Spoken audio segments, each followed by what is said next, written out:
السلام عليكم ورحمة الله وبركاته. الحمد لله رب العالمين، وبه نستعين على أمور الدنيا والدين، والصلاة والسلام على أشرف الأنبياء والمرسلين وعلى آله وأصحابه أجمعين. سبحانك لا علم لنا إلا ما علمتنا إنك أنت العليم الحكيم. رب اشرح لي صدري ويسر لي أمري واحلل عقدة من لساني يفقهوا قولي. اللهم رب زدني علما وارزقنا فهما. رب يسر ولا تعسر وتمم بالخير.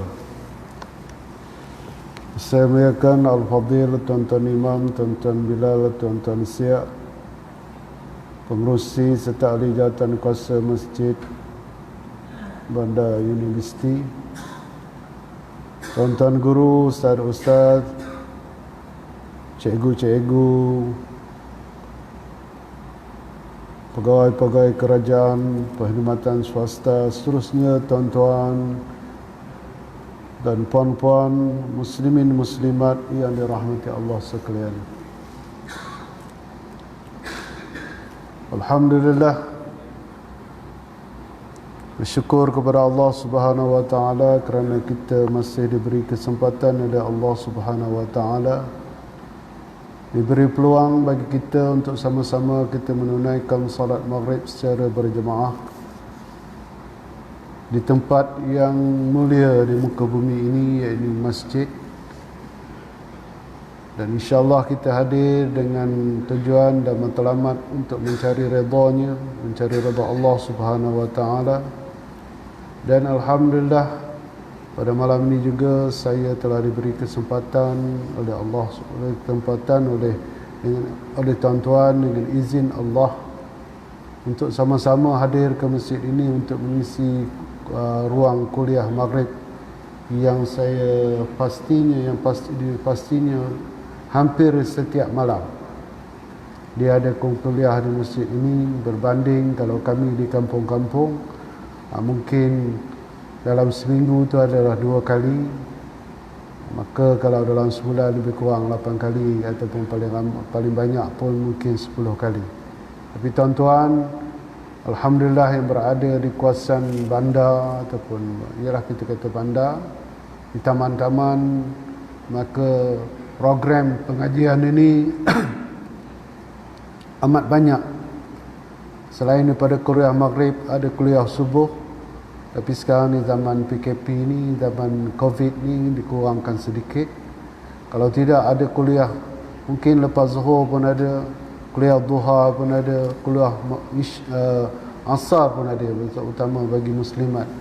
Tapi alhamdulillah lah, kita bersyukur kepada Allah Subhanahu wa taala kerana kita pada malam ini dipilih oleh Allah untuk hadir menunaikan solat maghrib, dan juga insya-Allah kita dalam masa lebih kurang setengah jam, lebih sikitlah, sementara kita masuk waktu isyak, saya mengambil ruang untuk menyambung pengajian kita dalam bab munakahat, di dalam bab maudhu'nya, bab rujuk.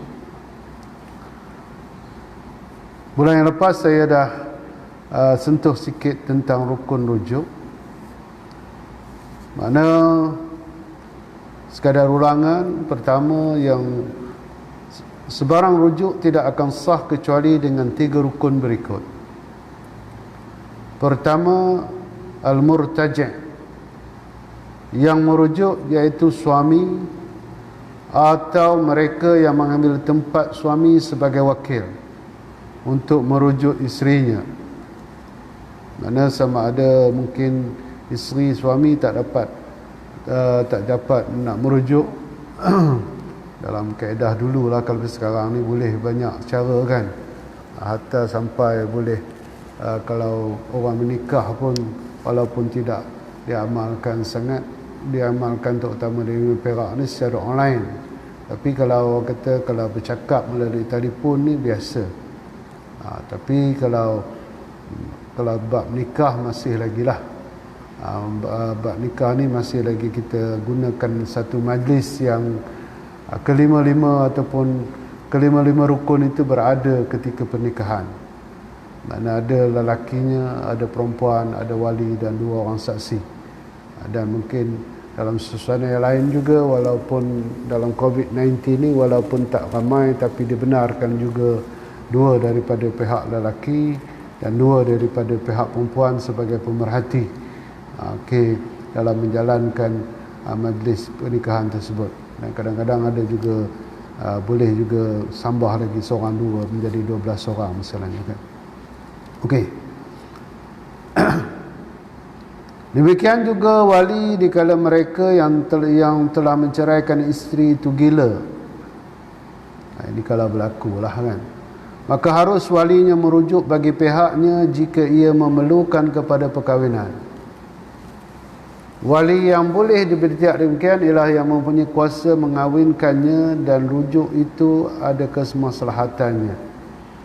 Mana kalau rujuk itu lebih baik bagi perkahwin pada antara kedua pihak lah. Mana wali.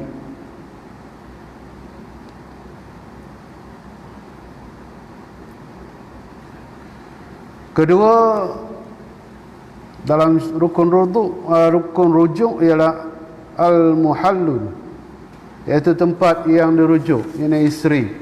Ini kita kena cakap. Yang ketiga, sighah, iaitu lafaz.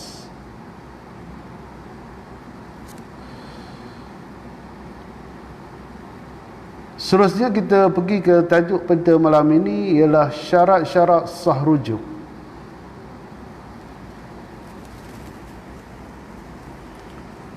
Setiap rukun rujuk ada syaratnya yang tersendiri di samping syarat sah rujuk yang lain seperti berikut. Pertama, ar-murtaji'. Itu hendaklah orang yang mempunyai kelayakan berkahwin dengan sendirinya, iaitu seorang yang berakal, baligh dan boleh membuat pilihan sendiri.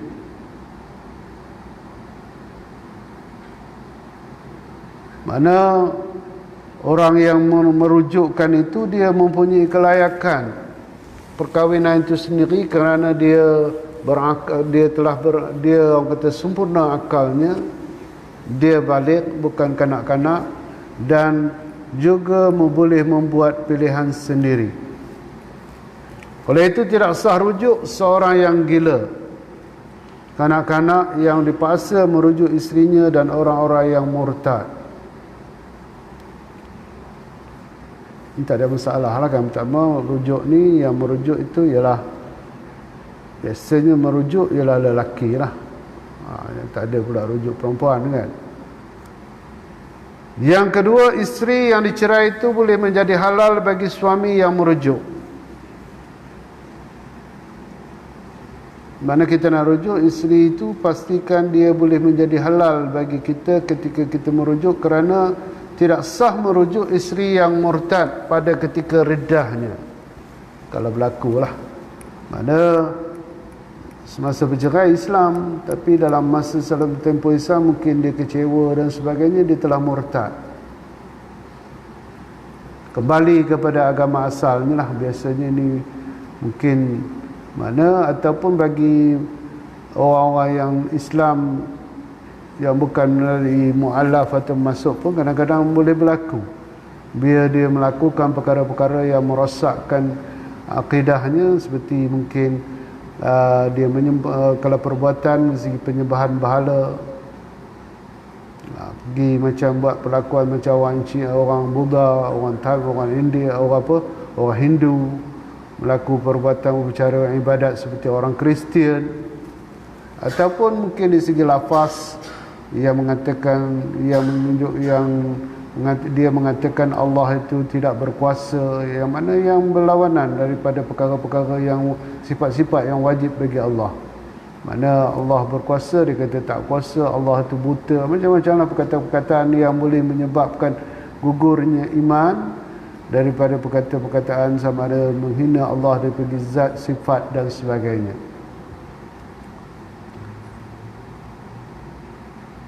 Kerana tujuan rujuk ialah halal sedangkan riddah menafikan halal.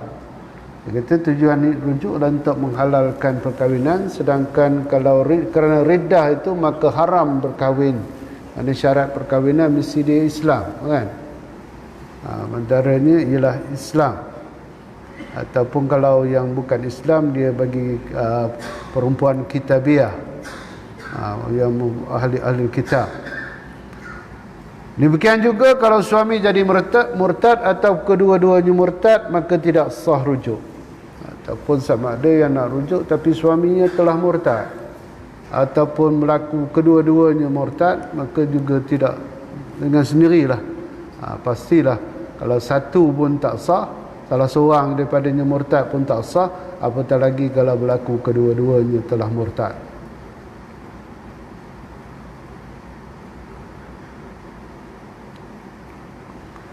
Yang ketiga, syarat sah rujuk ialah isteri yang dicerai hendaklah ditentukan atau dipastikan. Kerana jika ia menceraikan salah seorang isteri yang tidak ditentukan, kemudian rujuk isteri yang diceraikan itu, maka tidak sah rujuknya. Demikian juga kalau ia menceraikan kedua-dua isterinya, kemudian rujuk salah satu darinya, ia tidak ditentukan. Dengan tidak ditentukan, tidak sah rujuknya. Karena kalau nak cerai pun kena tentukan siapa yang nak dicerai. Mana tak boleh kata, mana dia ada, mungkin bagi kes yang banyak isteri lah, yang 2-3, mungkin sama ada isteri 2, isteri 3 ataupun isteri 4, mana dia sebut aku ceraikan isteriku. Mana kena tentu siapa yang diceraikan. Begitu juga kalau nak merujuk, kena pastikan cerai, mana nak pastikan nama ataupun orang yang isteri yang nak dirujukkan itu. Mungkin kalau mungkin juga berlaku dalam keadaan rujuk yang sekaligus dia ada 2 orang isteri, mungkin apakah perbelahan yang berlaku, tiba-tiba dia geram, dia marah dan sebagainya, maka dicerainya isteri dia, kan? Kalau misalnya aku ceraikan kamu semua ataupun 3 orang, 2 orang, tapi bila nak rujuk tu, dia kena pastikan siapa yang nak rujuk. Kalau dia pasti nak rujuk semua pun, pastikanlah sebut nama seorang-seorang. Di mana dia nak dipastikan, mana kena dipastikan siapa isteri yang dirujuk, ataupun setelah dia memastikan juga siapa isteri yang diceraikan tadi, cerai dan dia rujuk semula. Keempat, hendaklah isteri itu yang telah disetubuhi ataupun diwati. Begitu juga permasalahannya juga dalam kes memasukkan air mani suami secara yang diharuskan ke dalam faras, samalah dengan hukum bersetubuh ataupun wati. Ini mungkin dalam kes memasukkan air mani dalam pemandian yang sekarang ni lah, yang disuburkan benih itu di luar, lepas itu dipancutkan, dipastikan pilih dulu kerana mungkin suami tidak mampu memancutkan ataupun mengeluarkan mandi secara normal ke dalam untuk tujuan persenyawaan ke dalam rahim perempuannya. Manakala ini mungkin dilakukan oleh, mana kes ini juga sama, mana walaupun zakarnya tidak masuk, tapi air maninya masuk, mana hendaklah seolah-olah atau sama hukumnya seperti suami yang telah atau isteri yang telah disetubuhi. Maka tidak sah merujuk isteri yang ditalak sebelum disetubuhi, kerana ia menjadi bain dengan talak sebelum disetubuhi. Mana tidak sah rujuk, mana kalau dia dengan bagi isteri yang diceraikan tanpa ada berlakunya persetubuhan. Kenapa? Hukum isteri yang diceraikan tanpa berlakunya persetubuhan ialah hukumnya bain, hukumnya talak bain. Kalau yang boleh dirujuk seperti mana yang dijelaskan dulu, ialah talak yang raj'i. talak yang biasanya dilafazkan oleh suami, secara lafaz.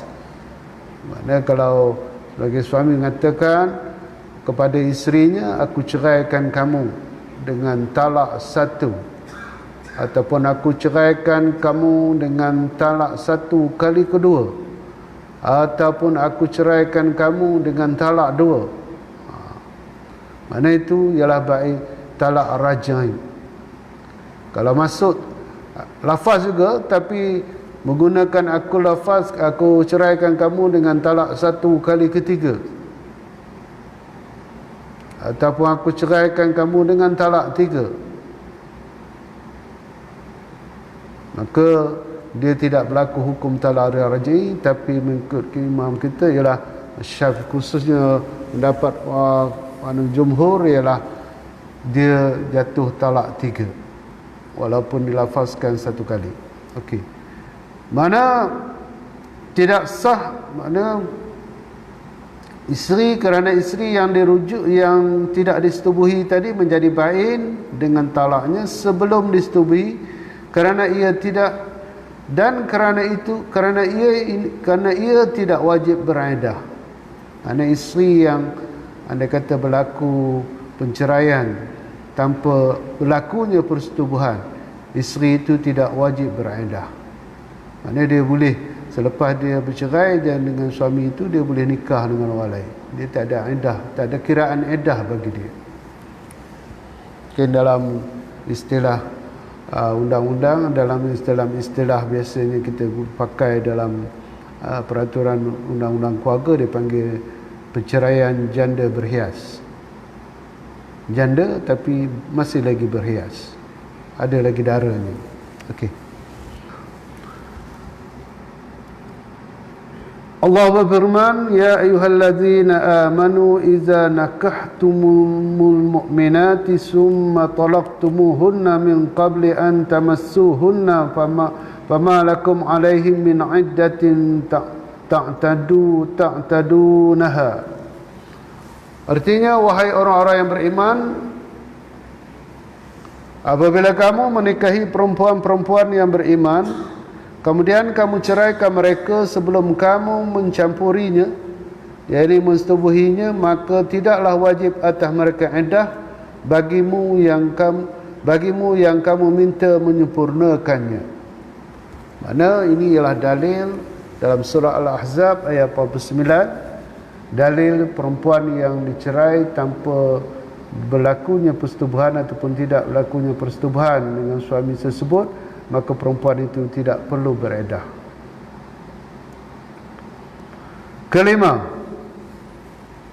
bagi syarat-syarat sah rujuk yang kelima ialah hendaklah penceraian dengan talak, maka tak sah rujuk isteri yang diceraikan dengan yang lain dari talak seperti fasah dan khulu'. Tadi telah saya jelaskan, mana talak yang boleh dirujuk ialah talak raj'i, maka talak-talak bain seperti fasah. Fasah ini biasanya yang memutuskan ialah hakim syar'i. Mana setelah hakim mendengar keterangan daripada pihak yang memohon ataupun dalam mahkamah daripada plaintiff, disongkong dengan dua orang saksinya dan disempurnakan dengan lafaz sumpah istizharnya, yamin istizharnya, maka bila hakim berpuas hati, maka hakim mensabitkan penceraian itu dengan cerai ataupun penceraian fasah. Ataupun yang bain yang kedua ialah khulu'. Khulu' ini berlaku ataupun dalam istilah kita tebus talak. Tebus talak juga berlaku dalam perkahwinan anak-anak kita sekarang. Tebus talak ini mereka telah sebut ataupun telah keluarkan perkataan tersebut berkaitan itu ketika mereka bertalik di hari pernikahan. Kerana setiap pernikahan biasanya yang melalui proses mengikut peraturan undang-undang keluarga, dia kena selepas selesai bernikah, maka suami ataupun pengantin lelaki akan membaca ta'liq. Maka di hujung ta'liq itu makna ataupun ta'liq yang ketiga. Pertama, ta'liq berkaitan dengan tinggal. Ditinggalkan berapa lama, 4 bulan qamariyah. Lepas itu berkaitan dengan nafkah atau berkaitan dengan nafkah. Dan yang ketiga berkaitan dengan mudarat. Kan itu berbeza. Tapi makna berkaitan dengan tiga perkara itu makna setelah mana dia perkara itu 3. Tapi di hujung dari perkataan itu jika sabit maka disabitkan di sisi hakim di syar'i dan membayar isteri pada pihakku RM10, maka tertalaklah aku. Dalam masa dia baca dululah, aku itu dengan terjadilah talak tu aku dengan talak khul'i ataupun talak khulu'. Mana itu dalam kes ta'liq.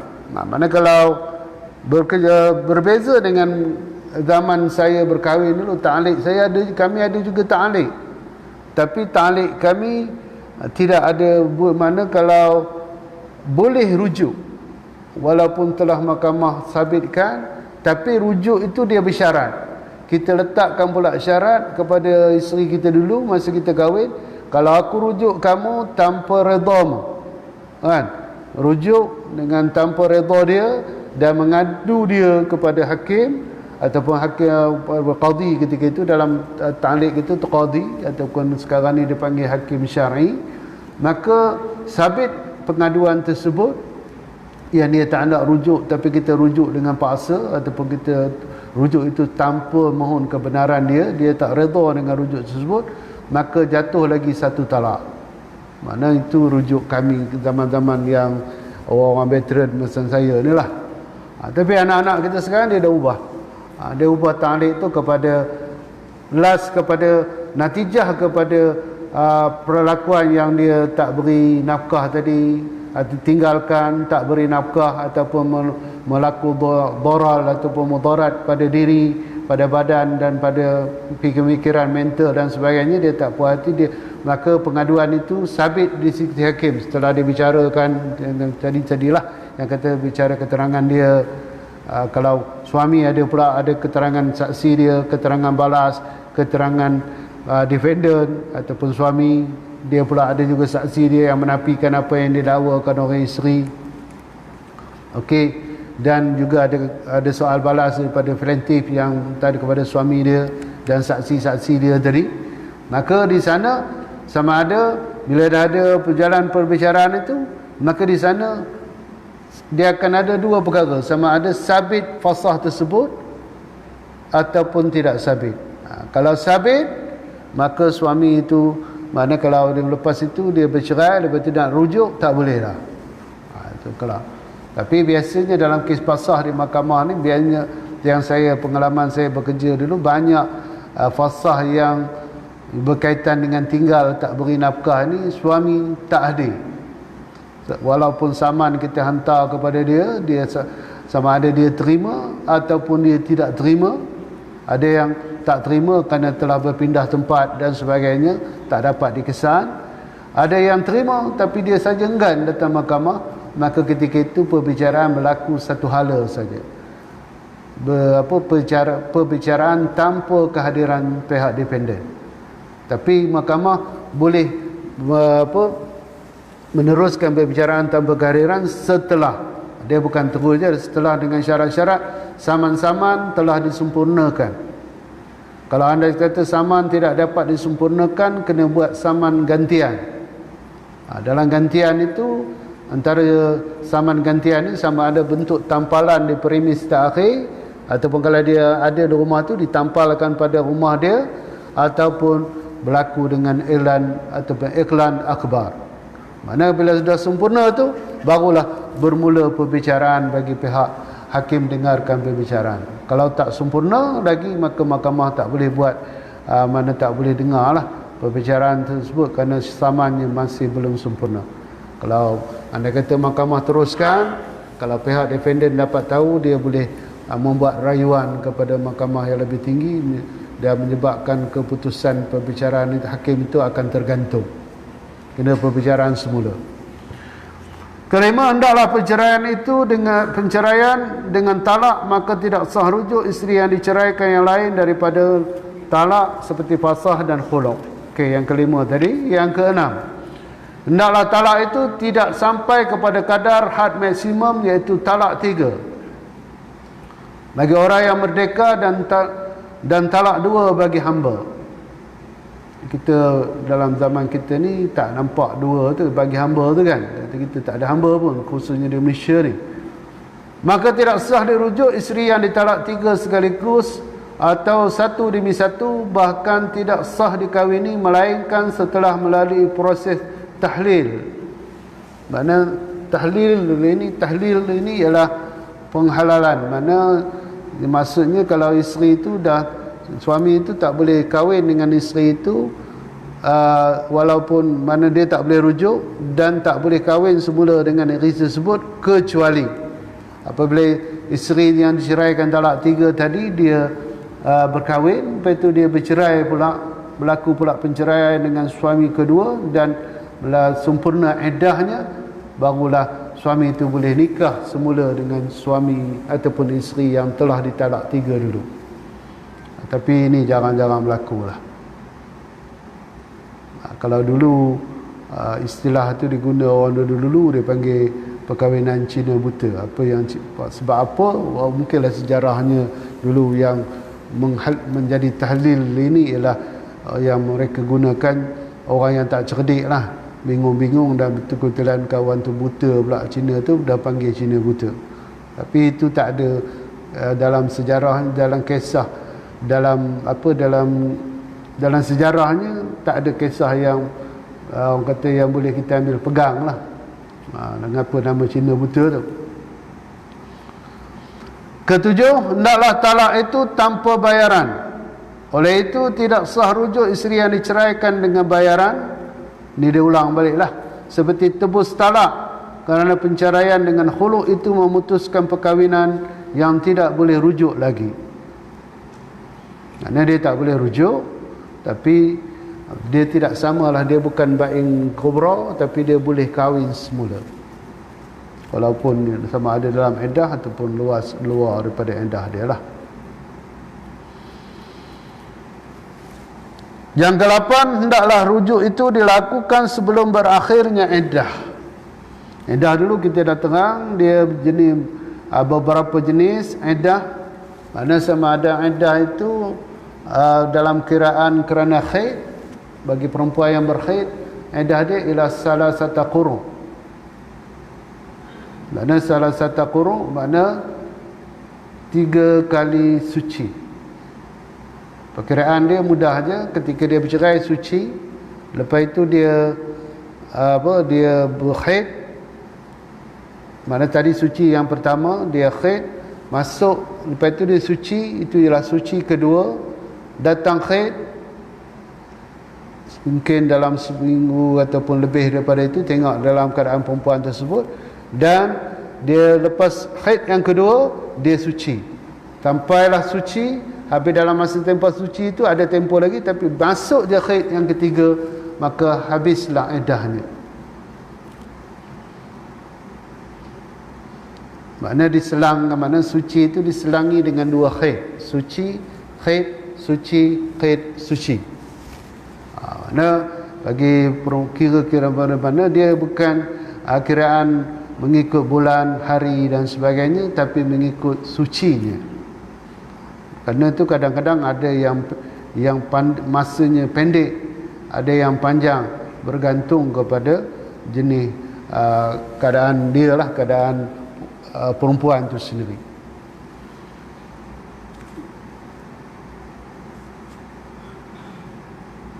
Kerana ia telah menjadi ajnabiyah setelah habis iddahnya, walaupun bagaimanapun boleh dikahwini semula dengan akad yang baru, izin yang baru dipersaksikan, dan isi nikah ataupun isi kahwin yang lain ataupun mahar kahwin yang lain. Ke-9, hendaklah rujuk itu dengan lafaz tertentu, datangnya daripada lelaki, bukannya daripada wanita.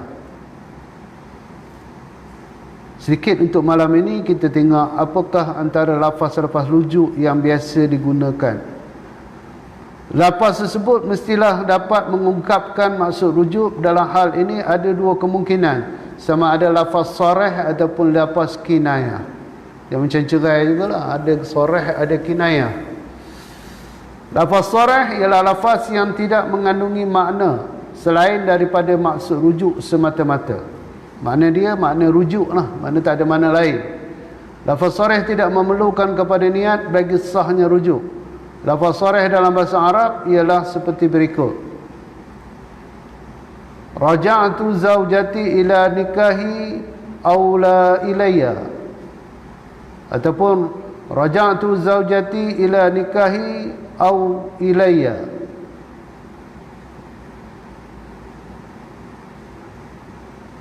Yang pertama tu dia panjang sikit, raja'tu. Yang kedua ni raja'tu, itu je bezanya. Ataupun bahasa kita lah, aku rujuklah isteriku, ataupun aku rujuk isteriku kepada pernikahan aku. Pada pernikahan aku yang dululah. Ataupun aku rujuk isteriku kepada aku. Ataupun menyebut kepada perkahwinanku, ataupun kepadaku, hukumnya sunat sahaja. Ada mana aku rujuk isteriku kepada perkahwinanku, ataupun aku rujuk isteriku kepadaku, hukumnya sunat. Makna macam kita lah, aku terima nikahnya, seperti yang tersebut kan. Cuma yang panjang-panjang tu itu nak mengambil sunat saja. Tapi jangan sampai susah lah. Kalau ada suami tu memang susah nak sebut aku terima nikahnya seperti dengan mas kahwin gini-gini, kita kalau kita sebagai juru nikah, kita mudahkan dia. Cukuplah kalau saudara tak boleh nak sebut panjang-panjang, mungkin ada masalah gagap dan sebagainya, cukuplah sekadar aku terima nikahnya seperti yang tersebut, cukuplah kan. Kalau tak boleh juga aku terima nikahnya, cukuplah tu. Ataupun menyebut kepada perkahwinan, hukumnya sunat saja. Ataupun radtu zaujati ila nikahi, aku kembali, artinya aku kembalikan isteriku kepada perkahwinanku. Ataupun orang Arab lah kalau kita, aku kembalikan kamu kepadaku, ataupun aku pegang isteriku, atau aku pegang akan dia. Ini banyaklah kan. Ataupun aku rujuk nama isteri dia kepada perkahwinanku, ataupun kepada aku. Ini dalam Al-Quran dan hadis terdapat 3 lafaz yang menunjukkan lafaz sarih dan untuk rujuk, itu raddu, radda, raja'a, amsaka, yang ataupun mengembalikan, merujuk ataupun pegang semula. Yang kedua ialah lafaz kinayah. Lafaz kinayah ialah lafaz mengandungi makna rujuk dan juga makna lain. Di antara lafaz kinayah dalam bahasa Arab ialah tazawwajtuka, azab ataupun nikahtuka. Kedua lafaz ini sarih bagi akad nikah, yang artinya aku nikah akan kau, ataupun aku mengawini akan kau. Sekiranya dia lakukan akad nikah terhadap perempuan yang ditalak raj'i dengan diijab dan kabul, maka ia juga termasuk dalam lafaz kinayah yang memerlukan niat rujuk. Mana dia kena ada, kalau berlaku dalam masa dia iddah dalam kan. Contohnya wali perempuan berkata kepada murtaji', suami yang hendak dinikahkan, yang hendak dirujuk. Ni kalau rujuk tu datang daripada lelaki kan. Aku nikah akan engkau, anakku Fatimah. Lalu dijawab oleh suami itu, aku terima nikahnya dengan kasad niat rujuk, maka sah rujuk itu. Tetapi jika ia tidak berniat rujuk, maka tidak sah rujuk. Niat hendaklah disyaratkan pada pihak suami, tidak pada pihak wali. Dengan isi kahwin yang disebut dalam akad nikah tidak wajib dibayar. Ini kalau berlaku lah kan. Mana yang wali kepada bapa tu, mana ingat mungkin mana dia mengawinkan ataupun menikahkan, tapi yang suami aku terima nikahnya, tapi dia kena ada niat rujuk baru berlaku rujuk. Tak, dia tak boleh, dia tak berlaku rujuk. Kerana ketika itu ialah masanya ialah dia ialah perlu merujuk saja, bukannya pernikahan semula. Pernikahan semula ialah selepas iddah. Tapi dalam masalah lafaz sarih ini biasanya dia seperti juga cerai, biasanya dia kena pertama niat itu. Maka bila perlukan kepada niat itu untuk meyakinkan pihak-pihak, maka dia perlu dibawakan kepada orang yang berautoriti. Biasanya kalau kita di sekarang ni, kalau nikah tu daripada pengesahan nikah ataupun pernikahan cerai. Pernikahan cerai biasanya kalau berkaitan dalam lafaz yang sharih, hakim akan tanya, apakah niat kamu ketika kamu bercakap sekian-kian kembali kepada aku dan sebagainya, yang mana yang hakim kata, kalau dia kata niat saya untuk menceraikan diri sendiri, kamu ada macam istilah lah, kamu baliklah rumah bapa kamu, bukan, kita bukan lagi suami, kita bukan lagi suami isteri dan sebagainya. Itu sebenarnya yang perlukan kepada niat. Mana suami hakim akan tanya, kalau dia kata niat saya ketika bercakap tadi ialah bercerai, ataupun tujuan saya bercakap itu ialah cerai, maka jatuh cerai. Tapi kalau suami kata tidak, maka bukanlah niat dia bercerai, maka tidaklah berlaku cerai tersebut. Begitu juga dengan rujuk. Biasanya dalam kes-kes yang meragui ini, yang penentuan dia untuk menghilangkan pertikaian, kena bawa kes ini ke mahkamah. Sah rujuk dengan terjemahan lafaz sarih dan kinayah. Lafaz sarih tidak memerlukan niat bagi sah rujuk, tetapi lafaz kinayah memerlukan niat rujuk. Kalau tidak niat, maka tidak sah rujuk. Lafaz yang digunakan juga hendaklah dinyatakan dengan terang kepada siapa ditujukan. Kalau hanya semata-mata menyebut aku rujuk, maka tidak memberi apa-apa kesan.